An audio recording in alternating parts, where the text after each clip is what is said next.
Senator Scullion. Madam Deputy President, I rise today again somewhat miffed by some of the contribution from those on the other side in regard to the steel transformation plan and the reasons for it being put in place. Clearly some of the contributions have indicated that this is all part of an adjustment process. It's all part of a very neatly put together taxation system, when all it really is, in all honesty, is a knee-jerk reaction because for the first day, straight away, immediately after the imposition of the carbon tax, we're out there with the bandaids. This is the very first bandaid, a large bandaid, to go and save the two biggest players in the steel industry. Without a doubt, a very, very important industry. But of course, once again, we see that we're only going to talk to the big players. We're only going to talk to the big players in this. We're going to, by regulation, say, look, the only ones who've got eligibility to this compensation package are the very largest. Now, it just seems to be, again, a rerun of the mining tax. We're only going to have a handful of players. The very big players are going to be in the room. We'll negotiate with them. Those who have the biggest capacity to have pain, we'll take it off them. We'll take it off them. Well, it's good to see Senator Madigan in the room. I'm not sure if Senator Madigan was around that table. I suspect not. But Senator Madigan, as a steel manufacturer, must be bleeding at the gills at the thought that BlueScope and One Steel are having some sort of special assistance, where the very important manufacturing sector, which is a very small business in Senator Madigan's area, but very, very important. It employs lots of people. It's very, very important, and again provides the capacity for us to be able to manufacture items, particularly in regional rural Australia, that add a lot of value and a lot of independence. Sadly, Mr Madigan won't be in that. I'm not sure if you're actually going to have a little wind turbine on your head, Senator, or some specially solar-operated shirt as you whirled your forge, mate. But good luck with all that. Senator Singh asked a couple of pretty interesting questions. She accused us in this place of taking a political position. Well, I don't know about that. Seems pretty critical. But she went on to say she couldn't understand why we were so negative about this tax. Well, Senator Singh, I listened carefully to your maiden speech, and I think you will make actually a very good contribution to this place. But I know from the sort of things you said, you must have a high level of value. So I would hope that you would understand that we have taken the position on this because we gave our word. We simply gave our word to the Australian people that if elected in government, we would not put a price on carbon, we would not introduce a CPRS, we would not introduce a carbon tax. That's what we said to the Australian people. And the Australian people knew when they went to an election, there was only one mandate from the two principal organisations, the Australian Labor Party and the Coalition, that we weren't having a carbon tax. So, Senator Singh, that is the reason, a very clear reason, is that we've decided to honour our promise, whereas you on the other side have decided to dishonour your promise in the worst possible way. In the worst possible way. Then you accuse us of all being climate deniers. Well, I'm not a climate change denier at all. I think a lot of the science is a bit confusing, but in that balance, we'll look at that as we go along, and we've certainly given the planet the benefit of the doubt, and we've decided, we have agreed, as has the Australian Labor Party, that we will reduce our emissions by 5% by 2020.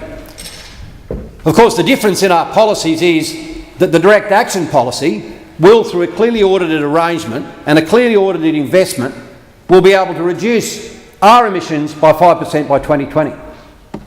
But if you look carefully at the plan and the modelling on those on the other side, they're falling short by 43 million tonnes. 43 million tonnes. So the Australian Labor Party are not reducing Australia's carbon footprint by 5% by 2020. Considerably falling a lot short of that. But it's okay. We're going to go and buy carbon credits on a market that doesn't exist. And we're going to spend $3.5 billion every year until 2020, and that builds an awful lot of schools and hospitals, rising eventually to $57 billion a year. So in 2050 we'll be sitting in this place saying, oh, by the way, forward estimates, one little line item, $150 billion that we're sending offshore. That's their plan. That's the Australian Labor Party's plan. And an absolutely appalling plan, I have to say that it is. And it needs to be exposed for exactly what it is. It will do absolutely nothing to the climate, and yet it's going to cost us those sort of things. And it's not that, you've got to see this in isolation. Those billions and billions of dollars that we're sending offshore to go and buy a piece of paper to keep the sea level at the right level means that we are not going to be able to spend stuff on other things. Those sort of figures are just absolutely terrifying. Senator Singh goes on to say that there are organisations that want certainty. Well, they certainly do want certainty, but I don't think they want the grim, certain financial future that this government has just provided them. And if you'd have gone down to the organisation that Senator Singh was referring to who build this armoured steel and have asked them, you'd say, well, would you have liked a carbon tax? They would have said absolutely not. So it's no point putting your arm around the wounded soldier with a bullet hole in his leg with the famous Band-Aid and saying, oh look, it'll be okay, I'm going to help you get better. You were the one who shot him in the leg. It's absolutely the height of hypocrisy that you should do this. So this particular package, of course it's a short package, $300 million. The question is, what's going to happen when you run out? What's going to happen when it runs out? Well, this is just going to delay the inevitable. The inevitable is we are not going to be able to compete with other imported products, and the independence of Australia, a great steel producer of the world, the fact that we won't even be independent. And of course, we already know that the day that the government announced this package, the $300 billion plan, the very next day, $300 million was wiped off Blue Steel and OneScope's joint share packages. $300 million in the one day. So here's a package. The very next day they really need the package. It's done no good at all. Apart from the fact, of course, that the $300 million has come from Australian taxpayers. Again, few less schools, few less hospitals. But those people who own the shares, they're not companies. They're people. They're Australians and their superannuation. So we wiped $300 million off that. They have already transformed the steel industry. They have transformed the steel industry today as part of their contagion of incompetence. By ensuring that this small package has already gone. It has already had no net effect on looking after the steel industry that is so important to manufacturing today. And Senator Carr on the other side, on his watch, has been responsible for over 105,000 jobs lost in the manufacturing centre.